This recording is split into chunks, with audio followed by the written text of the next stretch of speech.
Hello and welcome to this MRX Systems tutorial. In this video, we will show you how to add a new aircraft to your fleet, how to add engines to this aircraft, and how to create tracking linked to this aircraft and its components. That way, you will be able to start building up your fleet and plan upcoming maintenance with the always up-to-date do list. First of all, when creating a new aircraft, you need to create an aircraft type. To do so, expand the Resources menu and click on Aircraft Type. Once you are in the Aircraft Type module, switch to Edit mode and click Add. A new line is created, and you can type in directly on the line. In our case, we will create an EMB 145 with 2 engines, 1 APU, and no propeller. Once you are done, click on Save. Now let's go back to the Aircraft and Engine module. To access the aircraft type you just created, click once on Refresh Data so that the displayed information gets updated. That's done now. We can then switch again to Edit mode and click on Add. A pop-up window will show up where we type our aircraft registration. Click OK. Then press Save to validate the new entry. You can now find your new aircraft on the aircraft selector on the top left of the window. Click on it to select it. Now we will start to enter the information about the aircraft. That will be done in the right panel. As usual, let's switch to the Edit mode. We will start loading a picture of our aircraft. To do so, let's do a right-click on the blank space on top of the panel and press Load Picture. You can then select your picture, like I am doing now, press OK, and the trick is done. Something to know about uploading a picture is that the ideal size is 350 by 210 pixels for it to appear without cropping. We will now type in our serial number and then select the type we created.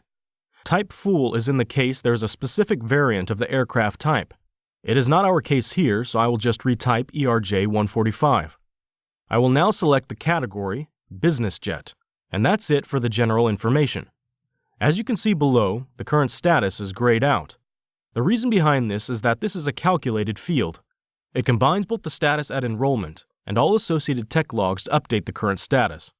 At present, the value is 0 as we did not fill the status at enrollment and did not input any e-tech logs. Below is the maintenance program associated to the aircraft. We will show you how to create one and attach it in another video. For now, let's switch to the aircraft settings by pressing on the tab Settings. We can start by inputting the status at enrollment, in case the aircraft is not new. Here we go. Let's pursue with inputting the weight and balance settings. The weight and balance setup is linked to Blue Ops, which we will show you in another video.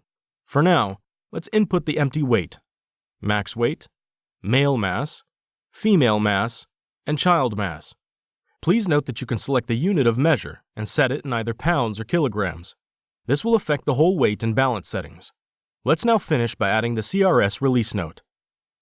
We are done with the aircraft settings. We can now move to the next tab, Manufacture. In there, we will fill the date of manufacture, the name of the manufacturer, along with the place and manufacturer authority. To finish, we will input the aircraft authority, production approval, and type certificate. Last tab relates to the operation information. The owner or operator is retrieved from the address book. You can select it in the drop-down menu.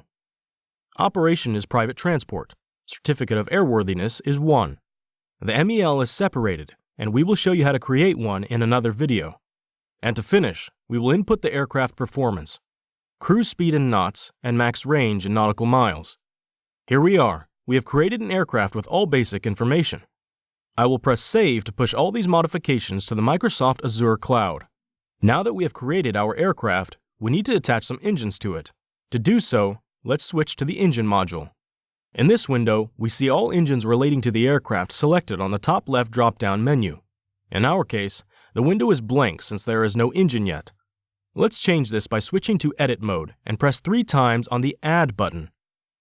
Now I can fill some basic information directly in the central window, such as the position, left, right, and APU. I will now fill the serial number for each of these engines, along with the type, manufacturer, and category. Something important to keep in mind for the APU is the installed status that should remain unticked so that it does not get affected by all regular tech logs entered in the system. Once all basic information has been filled, finish by saving. Obviously, the status and life of each engine is independent. You can modify it by selecting the engine on the center window and then switch to Edit mode. We will, for instance, modify the run hours and engine cycles. Once you are done, click on the Save icon to confirm the changes. That's it! We now have a new aircraft, with engines attached to it ready to use with eTechLogs. To finish, we will add a component to our aircraft and create a first tracking on this component. To do so, I am switching to the Component Status module on the left panel. This module will display all components linked to the aircraft, selected on the top left drop-down menu. Let's switch to Edit mode and create a new entry pressing on the button Add. We will add the main wheel now. As you can see, I can either choose to fill the basic information on the line directly or use the right panel. Let's go on with the designation, reference, serial number, and ATA chapter. In case the component is not new, I can set the status at installation following the same principle that we have seen in the Aircraft and Engines module. Please note that MRX Systems offers component loading features which allow you to upload an Excel file directly into Blue Eye. I am now saving the new component and switching back to Edit mode to add a tracking on the bottom panel. Use the little plus button. I will add two types of tracking, one SLL discard after 2,000 landing cycles, and one monthly inspection where the last performed was on this date. As you can see, the system will automatically calculate the used and remaining time or landings based on the information set in the system, but also on the associated eTechLogs. Let's finish with saving and go back to our Aircraft and Engines module. Here we are. As you can now see, we have our new aircraft created, with its associated engines and one component with tracking. On the bottom of the window, you will see it appearing. My next SLL discard is far away and therefore has a green flag, while my monthly inspection is due soon and appears with an orange flag. Once all your components and inspections will be loaded, this module will allow you to keep an eye on all your upcoming maintenance at a glance and take control over your fleet. That's it for today's tutorial. Hope you enjoyed it. See you soon to help you get the best out of MRX Systems solutions.